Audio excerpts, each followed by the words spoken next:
Okay.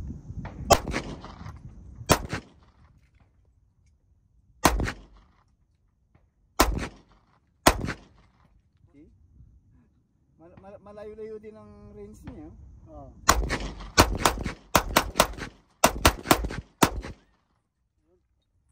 Pero yung malayo rin yung guntok niya.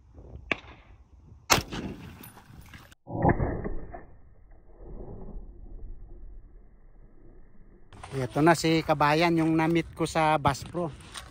Ayan. Si Cyril. Ito, maglalaro kami. Big boys ka to. Kabili kasi siya ng pistol sa Bass Pro last time nung na-meet ko. Kaya gusto ko rin tignan. Wow. Big boys toys. Oh. Ito kasama nito? Oo, kasama na. Sig Romeo. Sig Romeo 1. Ah. Ganda rin. Sig Romeo 1. Oo nga, no? Yung flashlight, hindi. Hindi, yung flashlight. Pero kasama na yung red dot niya. Ba, maganda, no? Oo. Sig Romeo. Anong kanto? Unit? Sig Sauer. Sig Sauer. P320. Ah, okay. Sig Sauer P320. Ito. 9mm lang. Ah. 9mm. Pero 17 capacity. Ah, okay. Ito yung Springfield ni Kabayan is 762. Upgraded din. Complete din Kabayan. Complete accessories din, no? Complete accessories din. Meron na siyang magnifier, red dot, flashlight. Ito guys, yung mga laruan namin dito. Kasi pag ito lang ginagamit mo, alam mo pa pag pinuputok mo to may pinging eh. Ting! Ah, yan pala yung naririnig ko dito na malakas. Malakas ang kanya. Inaon nila, bakit ganyan? Pipinging. So, kaya. Okay. Di bale, meron pa akong natirang 4 na galon dyan na tubig. Subukan natin sa 7.62 mo mamaya. Dito pala puputok to. Ah, bago rin ito? Bago rin to. Oh. So, dalawa pala yung baril ni Kabayan na bago. Ito. Hindi pa nagagamit ko nung last month ko ito nabili. Oh. Dumating yung kaibigan kong pulis sa California. Hindi dumabot eh. Tapos ito, bago rin to. Ito yung kabibili nung nakita tayo. Oo. Hindi talaga ito yung target ko. Ang target ko talaga yung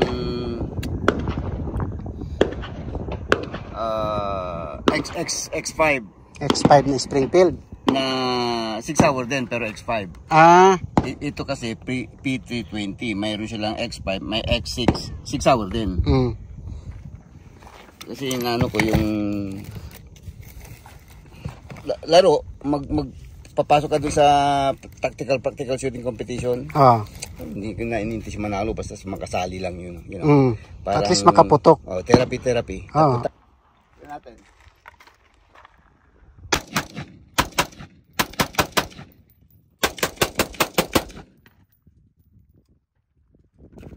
Problema. Ganda nga ng tunog, no? Iba yung tunog niya kaysa yung kwan ito. Ayan? Oo. Iba tunog niya.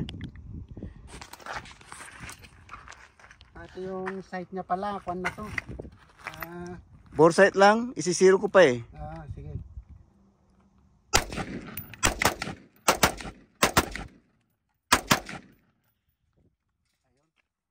Ganda.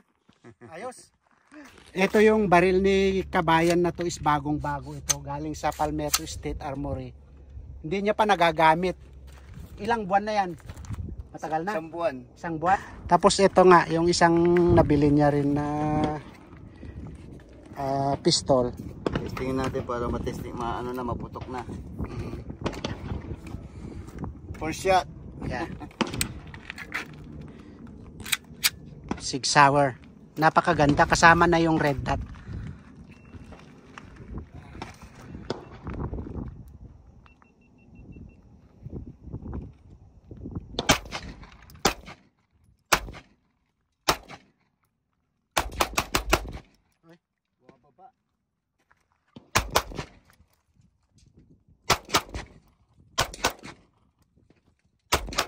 Etong AR ni Kabayan is bago kasi ito, kaya kailangan niyang i-zero rin.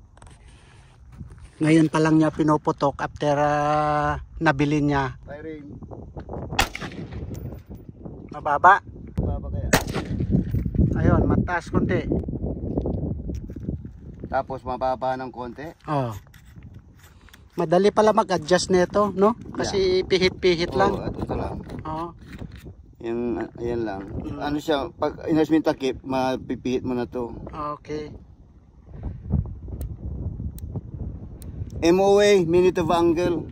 1/4 minute of angle ang adjustment.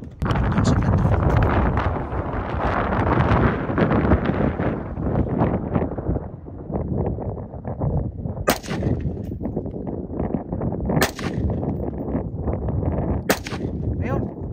Tama eh. Oo. Ay, ano na?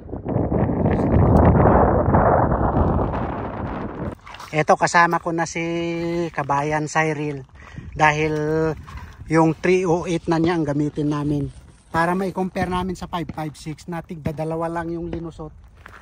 Meron pang natirang 5 galon kaya ito i-testing namin kung lusutin niya yung 5.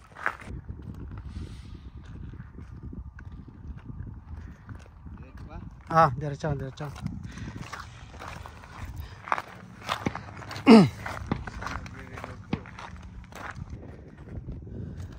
Yung 308 na gamitin niya para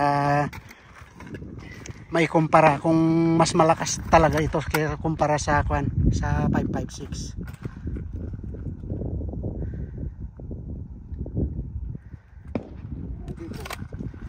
Nakasiro to.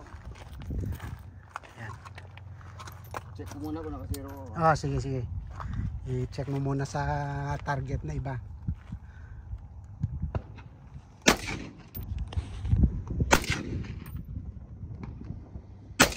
Mababa? Oo.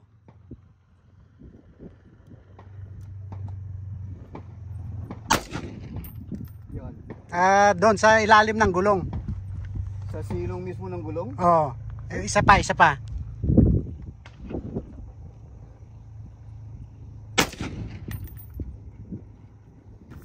Hindi maasahan yung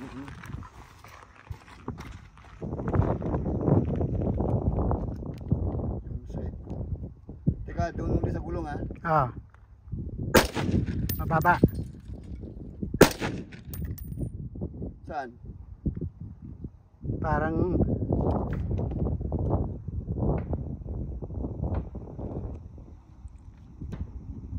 yung orange na yon.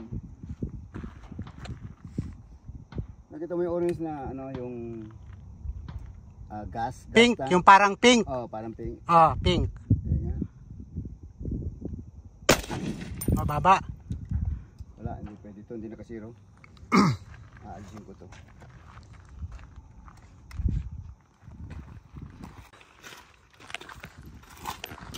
Bago niya tirahin tinesting muna niya sa ibang target para at least Nakasiro. tumama, masero siya sa galon. Okay, sige.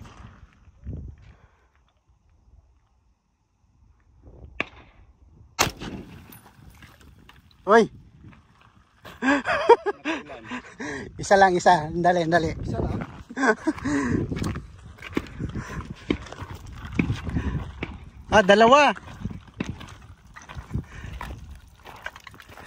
Dalawa.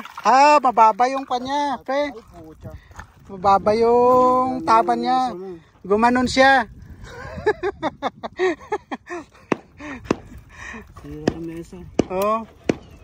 Lumusot din dito sa isa.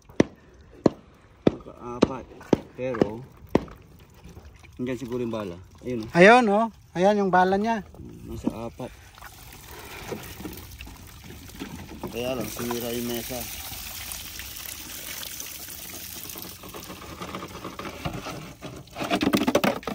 Ayun.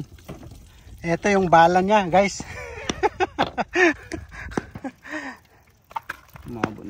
Balik. 4 pala yung tinamaan niya, no? 4. Pang-4 yun. Pero, bakit? Sa impact niya sigurong gumanon, no?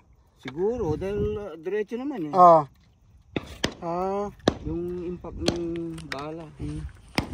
Ayun guys, ito yung 7.62 na ginamit. Ito. Lumusot siya sa 3, 4. Tapos yung pang-5, hindi niya narating. Hindi na. Oh, nandito sa loob ng 4. pang-4 na galon yung bala. So ibig sabihin hanggang 4 lang yung 7.62. Kaya yung 5.56 tama ko rin kanina na 2.